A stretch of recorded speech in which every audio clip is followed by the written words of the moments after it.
Yo creo que voy a hacer la costumbre. Buenas noches, qué honor estar aquí una vez más. Disculpen que esté sentado, de verdad. Yo sé que no es como que afecte mucho y que sea muy relevante, porque aquí estas cosas no nos son relevantes, sino lo que va al corazón es lo más importante. Entonces, gracias por estar acá conmigo, gracias por estar acá con nosotros.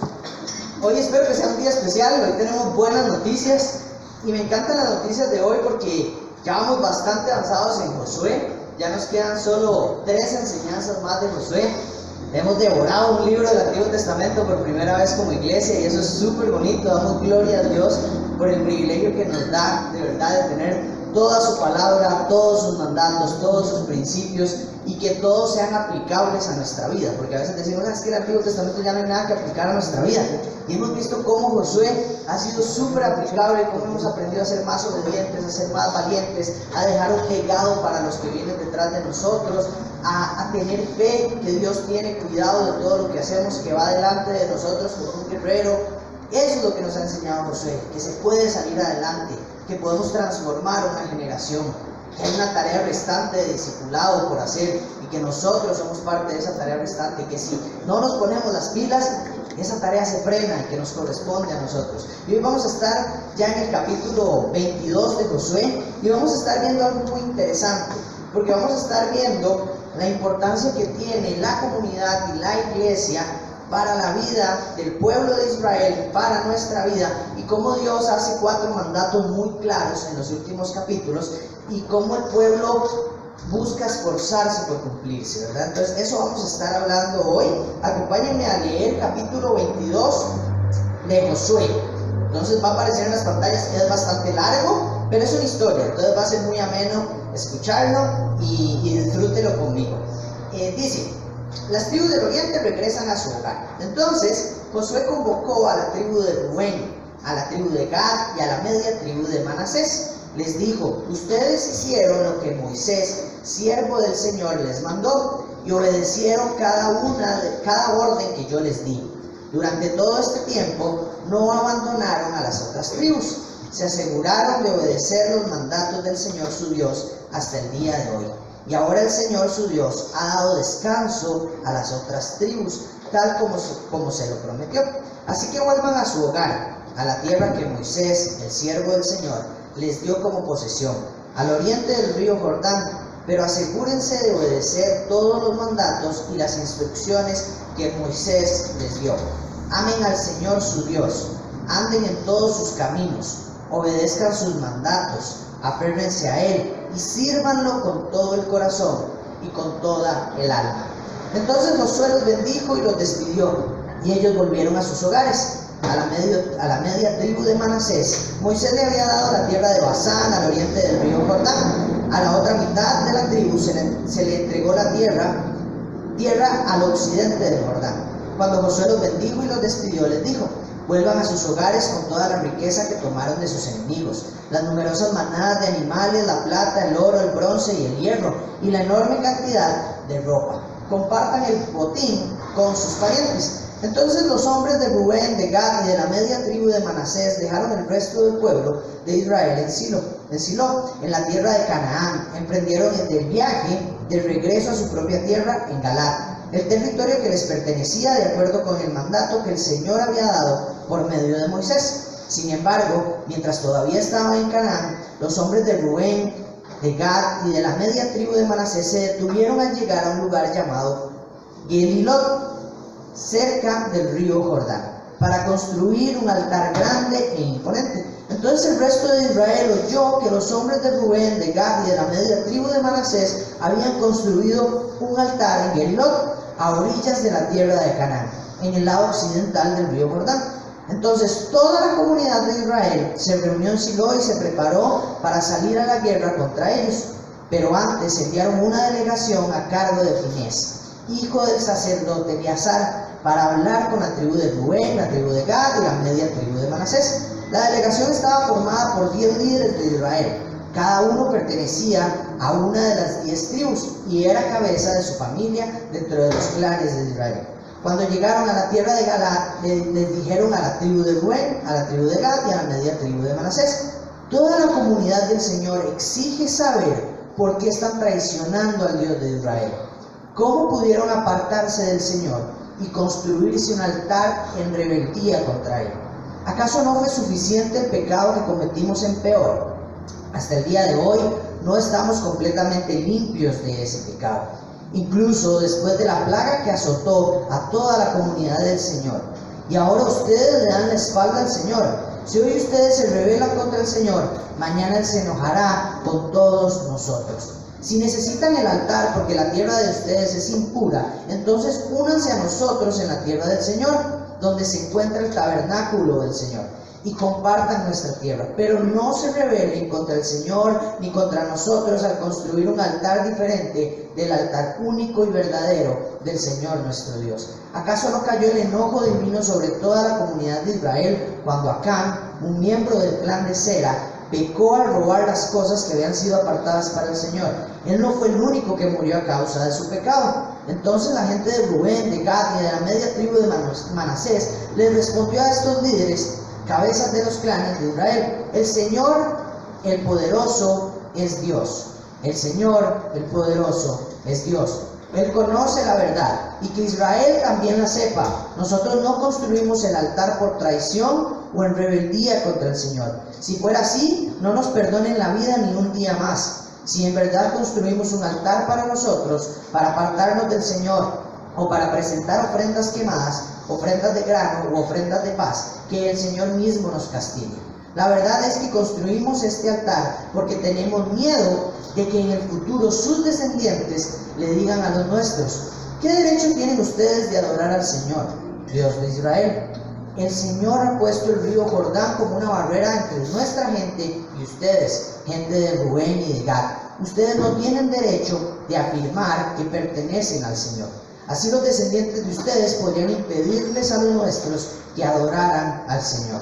Por eso decidimos construir el altar, no para presentar ofrendas quemadas o sacrificios, sino como un monumento conmemorativo. Les recordará a nuestros descendientes y a los de ustedes que nosotros también tenemos el derecho de adorar al Señor en su santuario con nuestros sacrificios, nuestras ofrendas quemadas y ofrendas de paz. Entonces sus descendientes no podrán decirles a los nuestros: ustedes no tienen derecho de afirmar que pertenecen al Señor.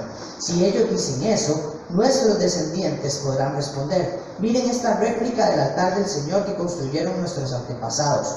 No es para sacrificios ni ofrendas quemadas, es para recordarnos la relación que ambos tenemos con el Señor.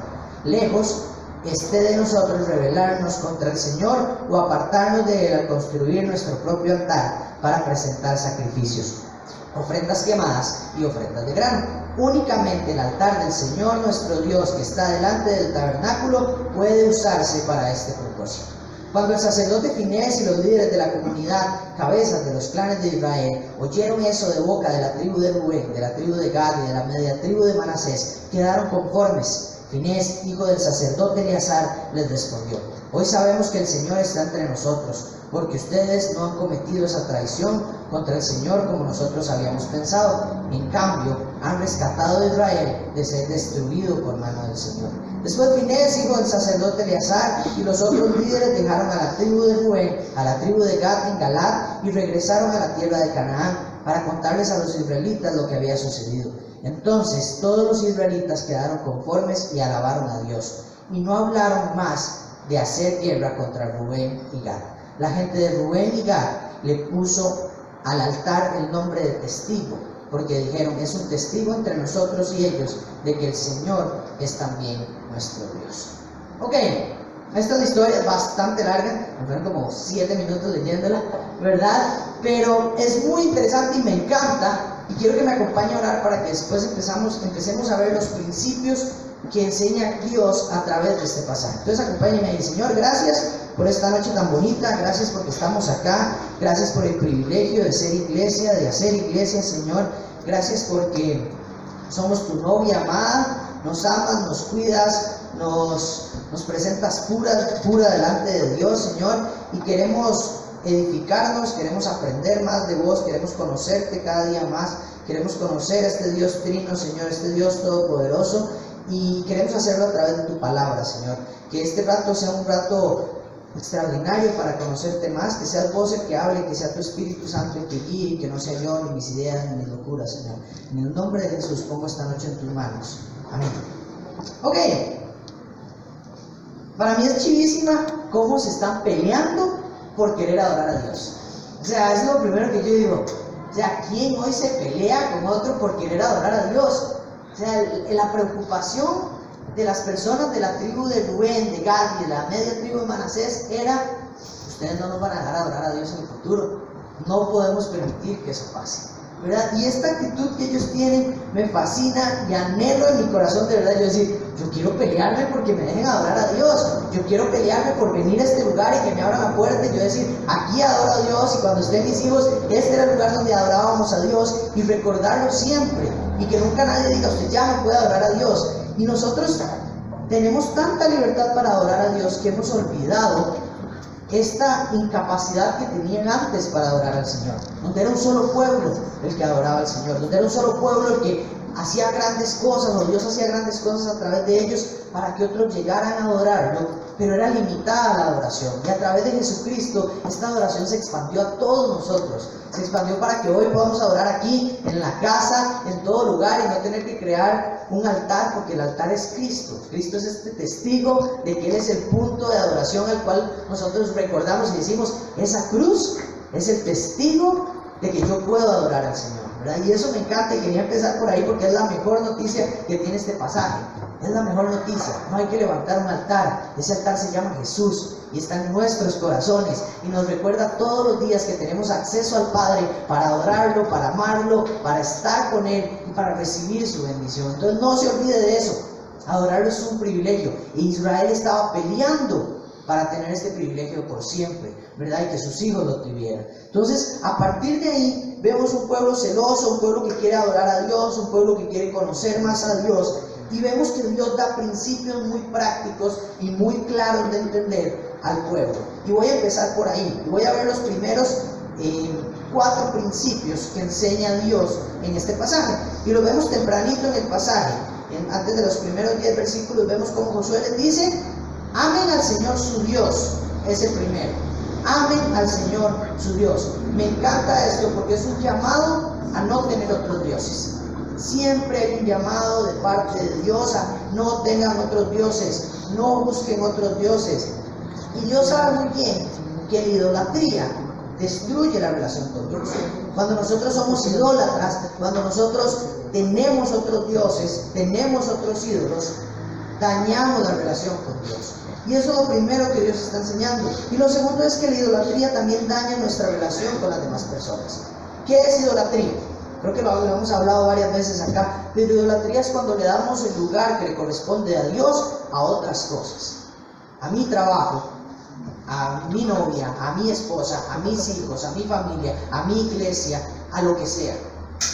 Cuando yo pongo en el trono y el número 1 de las prioridades y de todo, cuando yo pongo cualquier otra cosa que no sea Dios, eso es idolatría. Y pasa fácilmente. Yo no sé si a usted le pasa, pero es tan fácil como que usted diga: Dios, voy a acercarme más, voy a tener una mejor relación, voy a ponerte en primer lugar. Y pasa una semana y usted dice: ¿y cuántas veces hablé con Dios esta semana? ¿Cuántas veces tuve un espacio para conversar con Él? Porque yo no le puedo decir a mi esposa: mi amor, usted es lo más importante de mi vida, y no la veo toda la semana. Yo me voy a decir: vaya otro con ese cuento, agarre las maleticas y va al lado, ¿verdad? Porque me estoy dando cuenta que no soy lo primero en su vida. No soy una prioridad para usted. Pero con Dios nosotros no nos pasa eso. Dios es tan misericordioso y a veces está ahí paciente y paciente y paciente, esperando que volvamos a casa, que no dice agarre las maletitas y se va, ¿verdad? Pero somos nosotros los que empezamos a construir ídolos y empezamos a construir altares en lugar de la posición de Dios. Hoy, curiosamente, yo ando mal de esta rodilla, ¿verdad? Pero esta rodilla para mí es un recordatorio siempre de que Dios es el primer lugar en mi vida. Esta rodilla me recuerda a mí que Dios me quitó a mí lo que yo más amaba para Él tomar el trono que le corresponde y hoy vivir la vida que vivo porque vivo cerca de Dios. y hoy disfrutar las bendiciones que tengo y el amor de Dios y el amor de mi familia y el amor de Dios a través de todos ustedes, porque Él me quitó lo que estaba en el trono y se puso Él en el trono que le correspondía. Amen al Señor su Dios. Cuando nosotros amamos a Dios por encima de todas las cosas, aunque usted diga, uy, qué duro suena eso, el ganador es usted. El ganador es usted. Dios no necesita su amor. Dios no necesita que yo lo ame. Dios no necesita que Él esté en el trono de mi vida. No, es Dios, es todopoderoso. Así puede eliminarnos. Matarnos. Salió, ¿verdad? Así puede eliminarnos rápido. Somos nosotros los que necesitamos amar a Dios para tener una identidad clara de quién somos. Cuando nosotros no amamos a Dios, no conocemos el verdadero amor. Y por ende nos metemos en relaciones que no nos llevan a ningún lado. Y por ende hoy tenemos divorcios, tenemos padres que abandonan, tenemos abusos, tenemos infidelidad, tenemos violaciones, porque nuestro mundo no conoce el amor. Cuando nosotros amamos al Señor, empezamos a conocer el verdadero amor. Y eso nos da libertad a nosotros. Y eso es lo que Josué le estaba diciendo al pueblo de Israel. Amen al Señor su Dios, porque no van a tener otros ídolos cuando hagan eso. Porque cuando amen al Señor su Dios, van a encontrar su identidad como pueblo de Dios. Porque cuando aman al Señor su Dios como prioridad número uno, las relaciones se van a reconstruir, se van a reconciliar, el perdón va a volver a casa. Pero cuando no hay amor de Dios, nuestro corazón se arruga, se pone duro, es una roca y no tenemos la capacidad de perdonar. Ame al Señor su Dios. Ame al Señor su Dios todo el tiempo. Los que obedecen mis mandamientos son los que me aman, dijo Jesús. Y hablamos de obediencia hace 15 días, me parece. Ame al Señor su Dios con obediencia, ame al Señor su Dios con tiempo. ¿Cuáles son sus ídolos? En Instagram, usted, en las fotos que sube, las redes sociales, su novia, el espejo, su capacidad, su trabajo. ¿Cuál es el ídolo que usted tiene? ¿Cuál es el ídolo que le quita el trono que le corresponde a Dios? Y cada uno lo tiene. Y el hecho de que yo esté aquí no significa que no tengo ídolos. Todos los días tengo que luchar por quitar esos ídolos y poner a Dios en el lugar que le corresponde. Hay que luchar, hay que luchar. El segundo punto del que habla Josué es que anden en los caminos de Dios. Ese es el segundo elemento. Vayan por los caminos de Dios. Amen al Señor su Dios y vayan en los caminos de Dios. ¿Qué es andar en los caminos de Dios? Y ahí yo dije, ¿qué es andar hoy en los caminos de Dios? ¿Qué significa ir en los caminos de Dios? Ir a la iglesia, leer la palabra, orar. O sea, eso pueden ser cosas que son parte del camino de Dios, pero ¿qué más es? Y estuve investigando y orando, y Dios puso en mi corazón que andar en el camino de Dios es sostener los valores de Dios en mi vida. Sostener los valores de Dios en nuestra sociedad. Cuando yo pongo los principios de Dios que rijan mi vida, que vayan delante de mí, que vayan guiándome, esos son los caminos de Dios. Cuando yo no permito que los principios del mundo sean los que rijan mi vida, sino los principios de Dios son los que rigen mi vida. Esos son los caminos de Dios. Y me encanta el Salmo 19 porque dice, lámpara a mis pies es tu palabra. Lámpara a mis pies es tu palabra. ¿Y para qué quiero una lámpara a mis pies? Para alumbrar el camino. Entonces la palabra nos permite guiarnos por este camino, ir por este camino. Y otra cosa que me encanta de este pasaje, dice lámpara a mis pies, no lámpara en todo el camino. A veces solo vemos los pies y hay que caminar. A veces solo vemos esos dos pasitos y hay que dar el paso. Lámpara a mis pies es tu palabra. Me encanta eso, por eso es, vayan por los caminos de Dios. La palabra de Dios alumbra ese camino. Pero los principios de Dios son los que rigen hacia dónde va ese camino. Cuando usted pone los principios de Dios por encima de los principios de esta sociedad, empezará a caminar en los caminos de Dios. Y Andrés, ¿y cuáles son los principios? Lea. Lea. Ya le digo uno, ama al Señor su Dios con todo su corazón. Ese es el más importante. Empiece por ahí. Tercer principio, obedezca sus mandatos. Obedezca sus mandatos, dijo Josué. Amen al Señor su Dios. Vayan por los caminos de Dios y obedezcan todos los mandamientos de Dios. Dedíquense a obedecer. Hay bendición cuando obedecemos. Cuando dejamos de obedecer, lo que hacemos es rechazar la bendición de Dios. Obedezca. ¿Qué es eso que Dios lo ha mandado a hacer? Y usted dice, yo sigo aquí de terco. Yo sigo aquí de cabezón. ¿Qué relación tiene que dejar? ¿Qué relación tiene que restaurar? ¿A quién tiene que perdonar? Los mandamientos de Dios no necesariamente son ¿qué hago? ¿Qué dejo de hacer? Tienen que ver mucho con las personas. Tienen que ver mucho con las relaciones. Tienen que ver mucho con cómo trato a mi esposa. Tienen que ver mucho con qué le enseño a mis hijos. Tienen que ver mucho con el ejemplo que doy. Ahí es donde se ve la obediencia. Yo puedo decir, yo obedezco al Señor en todo lo que dice la ley, pero no aman a su prójimo, dijo Jesús. Y nos parecemos tanto a los fariseos ahí. Y vemos al necesitado que no tiene un abrazo, que no tiene comida, al homosexual que lo juzgamos, al que ve pornografía que lo castigamos. Cuando la obediencia es amar al prójimo, no castigarlo, no humillarlo, no darle biblazos para que cambie. No, la obediencia es amen al prójimo como ustedes mismos. Amen a sus enemigos, dijo Jesús. La obediencia a los mandamientos de Dios tiene que ver con amor. ¿Quién lo manda a uno a amar? Solo Cristo. ¿Cuáles son los mandamientos más importantes? Dijeron los fariseos, a ver cómo lo agarraban. Y Jesús dijo, son estos dos: amen al Señor sobre todas sus cosas, y amen a sus enemigos, y amen a su prójimo. Los mandamientos más importantes son esos. Y como iglesia tenemos que derrochar un amor tan impresionante que la gente diga, no entiendo qué le pasa a estos locos. ¿Por qué me aman? O sea, ¿qué les he hecho yo para que me amen? Y la respuesta es lo que Cristo hizo en mí. Y la respuesta es la misma: que he hecho yo con Dios para que Él me ame.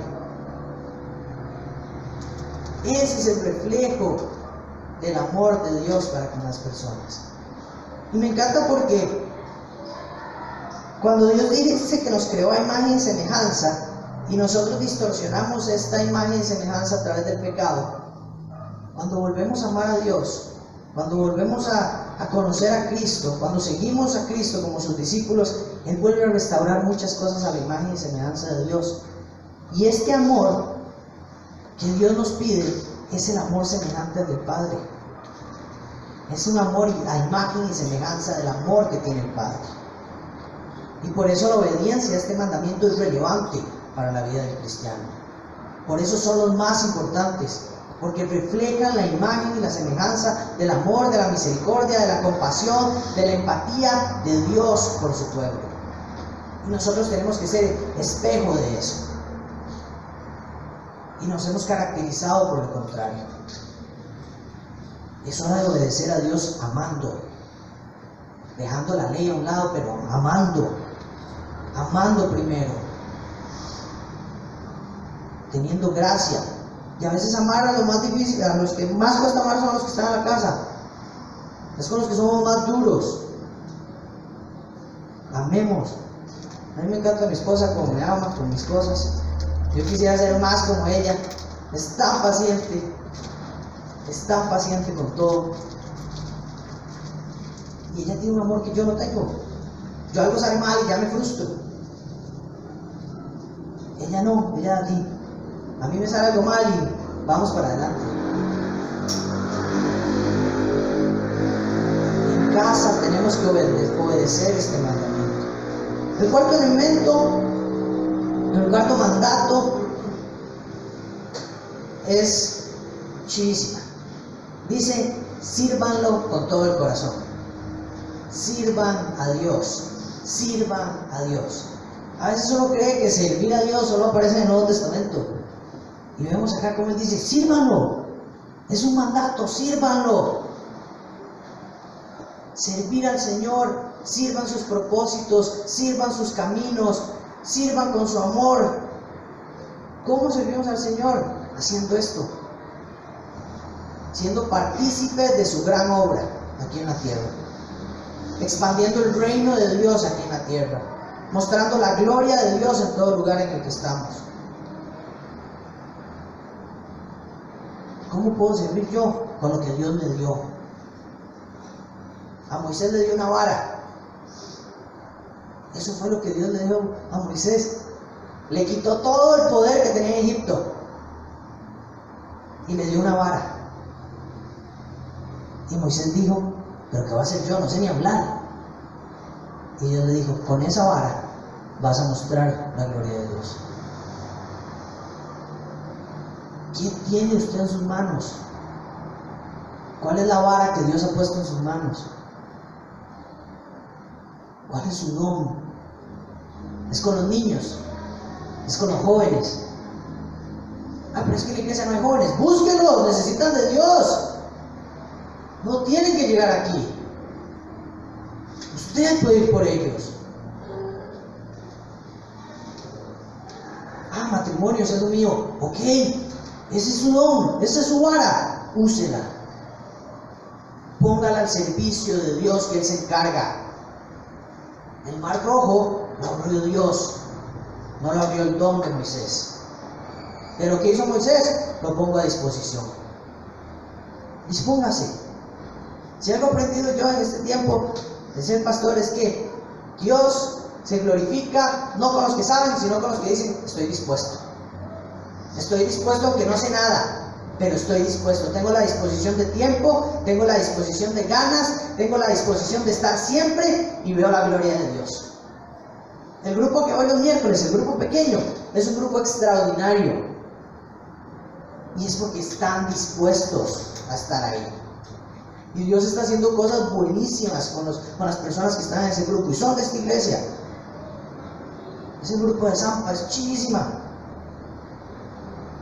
Porque están dispuestos. Porque se dispusieron y Dios está ahí haciendo milagros y está sanando corazones y está trayendo gente de vuelta a casa.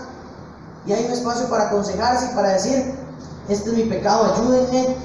Eso está pasando ahí.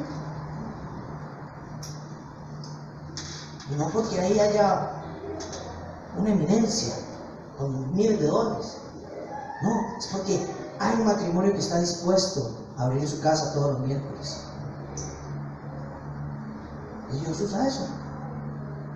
Y Dios se glorifica en medio de eso. De eso se trata, servirlo. Y después de estos 4 principios, voy a la segunda parte de la historia, que es una parte que también me gusta mucho. Y veo cómo el pueblo de Dios se pone celoso y dice, ¿qué están haciendo estos? ¿No se dieron cuenta que cuando desobedecimos metimos las patas? ¿No escucharon los 4 mandatos que nos acaban de dar? Ya están metiendo las patas, levantando un altar para hacer sacrificios en otro lado, cuando Dios fue muy claro en lo que había que hacer. Si quieres saber más de los sacrificios, aprovecho esta cuña, matricula el curso de los lunes. Todos los sacrificios y las ofrendas se aprende. Entonces, no se pierdan los cursos de academia, porque todo lo aprendemos ahí. ¿Ok? Entonces, vuelvo al punto. La gente se puso celosa porque una parte del pueblo iba a desobedecer.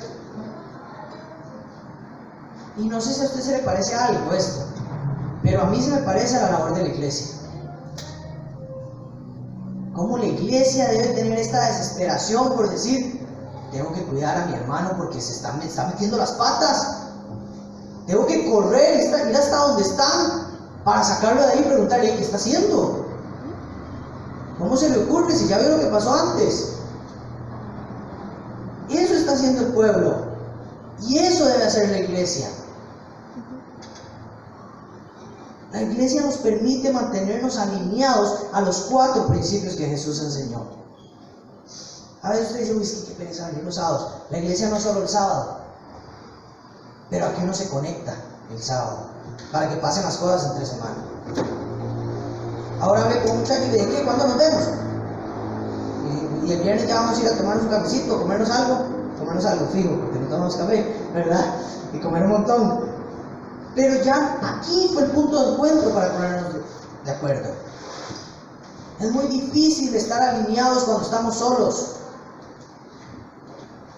No hay un solo personaje en la Biblia que esté solo y se mantenga alineado. Siempre Dios se muestra o alguien aparece con una señal. Y aquí está haciendo todo un pueblo. Es nuestra responsabilidad como iglesia ir por aquellos que están metiendo las patas. Pero también es nuestra responsabilidad como iglesia ir a buscar a alguien cuando estamos metiendo las patas. Para eso estamos acá. No porque somos perfectos, y lo he dicho mil veces. Estamos acá porque reconocemos que necesitamos a Jesús todos los días de la vida. Y este es el hospital nuestro donde entrenamos, donde nos ponemos al tanto para salir bien, a enseñar a otros de este Cristo. ¿Cómo podemos entonces ser como este pueblo de Israel que dijo, suave un toque, yo no voy a permitir que otra vez nos perdamos de la bendición de Dios? Suave un toque, yo no voy a permitir que esta familia vuelva a pasar por lo que ya ha pasado. Suave un toque, yo no voy a permitir que este amigo vuelva a perder el trabajo porque está haciendo lo mismo que estaba haciendo antes. Yo no voy a permitir que este compa se meta otra vez en una relación que no le sirve para nada.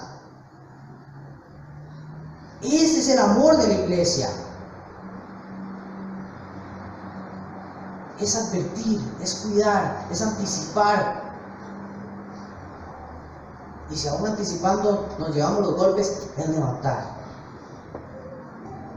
Eso tenemos que hacer. ¿Cómo lo hacemos? El primer punto, ore. Ore por su iglesia. Aquí tenemos una cajita de peticiones, nadie pone peticiones ahí. Está de adorno. Dichosos ustedes. Yo tengo un montón de cosas por si quiero que oren. Y tengo una cajita donde las anoto en mi casa. Y yo diría, Dios tome, te la dejo en paz. Pero me gustaría anotar algunas suyas. Me gustaría llevarme unas suyas para orar. Pero ustedes están perfectos porque nunca hay papelito ahí.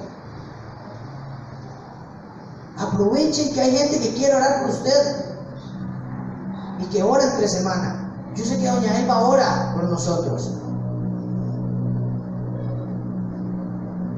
Yo sé que hay personas que están orando y se sienten rico, se siente bien.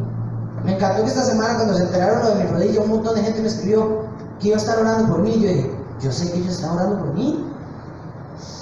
No tengo nada, me siento pura vida porque ellos están orando por mí.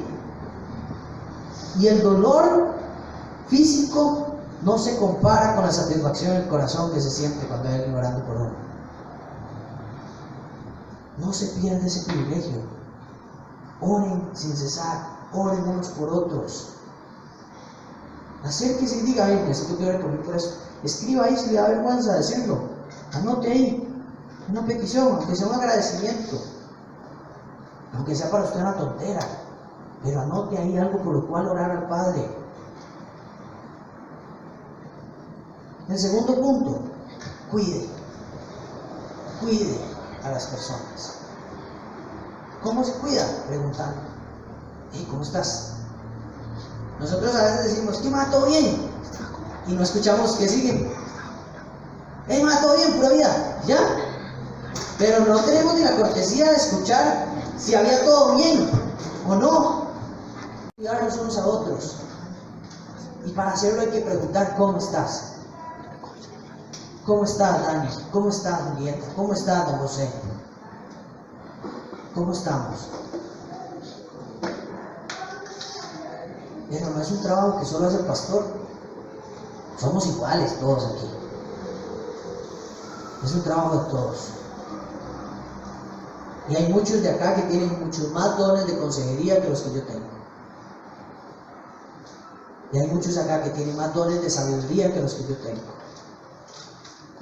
Y necesitamos disfrutar de sus dones. Porque edifican nuestro corazón. Pregunta cómo está. Tercer elemento. confronte. No tenga miedo de decir las verdades bíblicas a un hermano. Dice Jesús, si usted le dice la verdad bíblica y él se arrepiente, ganarás un hermano. No tenga miedo de decir, bro, lo que estás haciendo está mal. Bro, lo que estás haciendo va a echar a perder tu familia. Bro, ya Dios te lo advirtió hace tiempo. Ya usted cayó una vez, ya cayó dos, párele. Aquí estoy para ayudarle, pero bajemos de eso. ¿Ok? Pongámonos juntos. ¿Qué hay que hacer? Ayer hablaba con un amigo y le dije, hermano, ¿qué estás pasando? Y él me decía, por esto, por esto. Y yo, y es muy constante. Yo, sí. Yo, ok, ¿qué vamos a hacer? Ok, de nada me sirve llevarme el problema. Sí, voy a hablar con usted, pero ¿qué vamos a hacer? Y ya quedamos. Que de aquí a cada 15 días nos vamos a ver, vamos a estar hablando, conversando, vamos a leer un libro de hombría, que está buenísimo, y eso quedamos. Eso es hacer algo. Eso es confrontar en amor, no para exponer, sino para ver qué hacemos para cambiar lo que está pasando. Y el cuarto punto que me encanta, y que a veces nosotros somos duros con el pueblo de Israel, porque a veces decimos, ¿cuántas veces han metido las patas? Pero aquí hacen algo que me encanta, y es que ellos fueron a escuchar la versión antes de juzgar. Antes de ir a la guerra y de matarlos porque estaban levantando total, dijeron, vaya, pregúnteles qué están haciendo. ¿Por qué están haciendo eso? ¿Cuál es la motivación para lo que están haciendo? Nosotros tenemos que tener esa capacidad de escuchar antes de juzgar. Escuche. Escuche por qué. Entre hermanos cuesta mucho que alguien haga algo con mala intención. Cuesta mucho. Pero a veces nosotros asumimos que es con mala intención porque es la forma en la que lo percibimos. Pero si usted va y dice, hey, ¿por qué pasó esto? Nos enteramos de que era otra cosa totalmente y uno, siento alivio ya, siento paz. No era la locura que yo pensaba. Y a veces nos pasa con los mensajes de texto. Les ponemos tono y ya nos enojamos y estamos emitiendo un juicio. Y a veces escuchando de frente nos damos cuenta que era otra cosa, que era un mensaje totalmente distinto a lo que yo me imaginé. Escuche antes de juzgar. Tenemos dos oídos y una boca. Tenemos que aprender a escuchar más y hablar menos. A ser lentos para hablar, pero rápidos para escuchar. 4 principios claros. Ore, cuide, confronte y escuche. Ese es nuestro trabajo. ¿Pero para qué? Para que nos mantengamos alineados con los primeros 4 principios que nos mostró Dios. Ame al Señor su Dios. Vaya por los caminos de Dios. Obedezca sus mandamientos y sírvalo. Sírvalo. Confronte a la gente cuando no está sirviendo. Cuando usted dice, usted es demasiado bueno y véalo ahí sentado todas las semanas. Usted, tengo un amigo, lo digo aquí con nombre, porque él sabe, Macho, que hacía unos grupos de estudio bíblico buenísimos, y yo le digo, ¿qué, Macho? ¿Cuándo va a empezar de nuevo?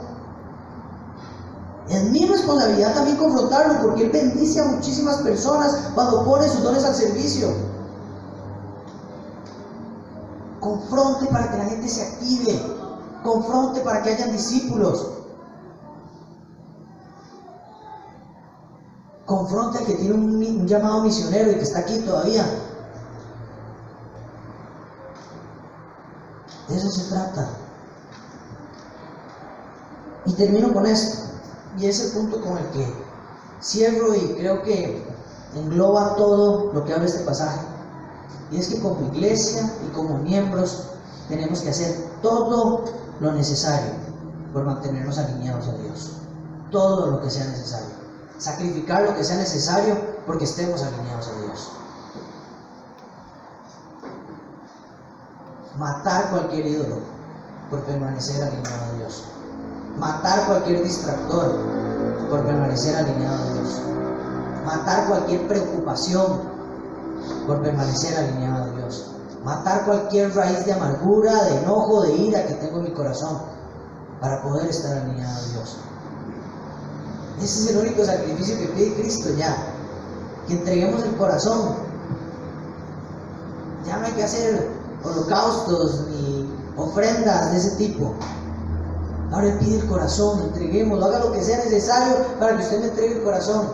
Y por eso le dijo al rico, para que usted entre al reino de los cielos es tan difícil, porque usted no sabe soltar nada,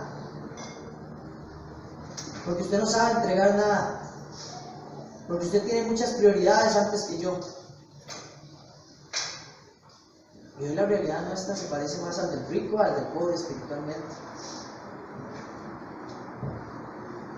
Pero ¿qué vamos a hacer? Haga lo que sea necesario por mantenerse firme. Aquí hay espacios. Sirva aquí en la iglesia si quiere. Asista a un grupo pequeño. Uy, es que por mi casa no hay. Hágalo. Ay, es que yo quiero un grupo de mujeres. ¿Qué espera? Abra su casa y se rota a la persona que da el estudio bíblico. La Biblia es lo único que necesita usted. Empiece. Ay, es que yo quiero dar consejería. Ay, es que yo quiero recibir consejería porque estoy pasando esto en matrimonio, pero me da vergüenza. Le va a dar más vergüenza después cuando se tenga que divorciar por no acercarse en el momento oportuno. Acérquese. ¿Quiere capacitarse? Está en la academia. O sea, hay muchos espacios en esta iglesia y en muchos otros lugares en los que usted se puede capacitar, ponerse en orden, alinearse con Dios en todo, servirle, cuidarse e integrarse a este cuerpo de Cristo, así como estaba integrado el pueblo de Israel. Hay muchas formas. Ama al Señor su Dios. Manténgase en sus caminos. Obedezca amando y sirva. Llévese eso en su corazón. Como dice Deuteronomio, enséñeselo a sus hijos, llévelo por donde quiera, anótelo en las paredes, pero que no se le olvide estos 4 principios, porque son los mismos 4 principios desde Génesis hasta Apocalipsis. Hoy en Cristo tenemos acceso a ser el pueblo de Dios, y esos mandamientos son para nosotros, y esa bendición es para nosotros, y esa herencia perfecta es para nosotros. Quiero pedirle que me acompañe a orar, y con esto cerramos esta noche. Papito Dios, Papá, gracias por tu palabra que es preciosa, perfecta y que llega a nuestro corazón como una espada, Señor. Gracias porque el callo de la amargura que hay en el corazón lo arrancas con tu amor. Papito, quiero aquí, Señor, delante de toda la iglesia, glorificarte, exaltarte, decirte que sos mi Dios, que sos mi amor, que sos mi prioridad, que sos mi salvación, que en la cruz volví a casa, que en la cruz encontré amor, que en la cruz encontré familia, y que no quiero apartarme jamás de esto, Señor. Que he estado distraído, que a veces cuesta, que tengo otras prioridades, que he puesto otras cosas en el trono que te corresponden. Pero Señor, aquí vuelvo a casa, aquí estoy de vuelta, en el mejor lugar en el que puedo estar, en tu casa. Señor Jesús, quiero que sea la prioridad número 1 de mi vida. Quiero amar al Señor por encima de todas las cosas. Hoy como iglesia declaramos, Señor, que tomamos la decisión de amar a nuestro Señor, a nuestro Dios, por sobre todas las cosas. En el nombre de Jesús, todo ídolo es derrotado. Todo ídolo que he levantado es eliminado. Todo ídolo que he puesto en tu trono es eliminado por completo. Señor Jesús, ocupa tu lugar en mi corazón. Ocupa tu lugar en mi vida. Ocupa tu lugar en mis prioridades, en mis relaciones. Que seas el único Dios, el único Señor, el único Rey de mi vida. Te bendigo, Señor Jesús, por lo que hiciste en esa cruz. Gracias. Gracias por permanecer. Gracias por ser fiel. Gracias por ser misericordioso. Gracias por mostrarnos obediencia hasta el final. Gracias por ese sacrificio en esa cruz que pagaste por mi pecado, por mi error, por mi falla. Gracias, Jesucristo, por ser mi hermano mayor, dulce, amoroso, que me cuida, que me abraza en la dificultad y que me ha permitido llegar al Padre otra vez. Señor Jesús, danos valentía y fe para ser como el pueblo de Israel, que fue a buscar a aquellos hermanos que se estaban perdiendo. Señor, danos valentía para buscar a aquellos que están en problemas. Danos valentía para aconsejarnos unos a otros, para hacer esta iglesia que vos creaste, que vos diseñaste, que es a tu imagen y semejanza, que derrocha amor, que derrocha sabiduría, que derrocha consejos, que derrocha paz, unos a otros, no uno a todos, unos a otros. Que nos edifiquemos unos a otros, unos miembros a otros. Que yo pueda disfrutar de los dones que has puesto en la vida de cada uno de mis hermanos aquí en la iglesia. Que no sean unos pocos. Que yo vea tu gloria a través de los dones de cada uno de ellos. Activa los corazones de cada uno de ellos, para que se mueva con fe, con valentía y con obediencia en todo lugar al que vaya. Que sus pasiones, lo que ama hacer, lo ponga a tu disposición, a tu servicio. Y que eso muestre que hay un Cristo todopoderoso que venció en la cruz y que hay un Dios que todo lo puede, que todo lo cambia. Te bendigo, Señor Jesús, te bendigo, Dios. Gracias, te exaltamos como iglesia por permitirnos estar acá. Bendigo a cada miembro de esta iglesia en el nombre de Jesús. Que tu rostro nunca se aparte de ellos. Que vayas como guerrero delante de ellos, venciendo a la pornografía, venciendo la infidelidad, venciendo el rencor, venciendo el chisme, venciendo el dolor, venciendo la preocupación, venciendo la ansiedad, venciendo las malas decisiones. Que vayas como guerrero delante de ellos, venciendo todo en el nombre de Jesús. Para que todo lugar en el que ellos, que la planta de sus pies toque, sea un lugar de bendición, de prosperidad, de amor, de provisión y de bendición para todas las naciones. En el nombre de Jesús, los bendigo para que sean luz y sal, para que le pongan sabor a este mundo sin sabor, que no sabe a nada, que no se disfruta, y que ellos lleven la sal y la luz, papá, para que llevemos alegría y gozo en todo lugar al que estamos. En el nombre de Jesús, te agradecemos por esta noche, papito. Y decimos amén y amén. Que así sea. Gracias, Jesús.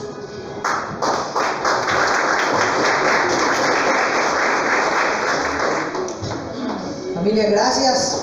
Gracias por todo. Los amo mucho. Gracias por llenar esa canasta de comida. De verdad. Gracias a cada uno de ustedes que trajo algo. Sigan trayendo porque vamos a buscar cada mes dárselo a alguien. Entonces hagamos la tarea de comprar siempre algo para los demás. Un abrazo y que tengan una semana increíble. Los amo.